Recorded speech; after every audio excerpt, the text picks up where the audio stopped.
నమస్తే. నేను సనపల్లి నాగచంద్రుడు, సీనియర్ న్యాయవాది. డాక్యుమెంట్లు ఏ చేతివేలు ముద్ర తీసుకోవాలి? మిత్రులారా, మనం ఎవరి దగ్గరైనా ప్రామిసరీ నోటు కానీ ఏదైనా అగ్రిమెంట్ కానీ తీసుకునేటప్పుడు, మనం అగ్రిమెంట్ చేసేటప్పుడు ఇలాంటి సందర్భంలో ఎనీ డాక్యుమెంట్స్, ఏ డాక్యుమెంట్ మీదైనా వేలు ముద్ర తీసుకోవాల్సిన అవసరం ఏర్పడితే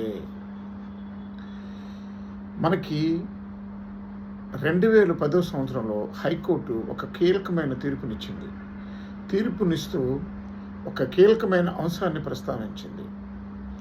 ఏదైనా ఒక డాక్యుమెంట్ మీద పురుషులు వేలిముద్ర పెట్టే అవసరం ఏర్పడితే వారి యొక్క లెఫ్ట్ హ్యాండ్ యొక్క బ్రొటనవేలు ముద్ర వేసుకోవాలి.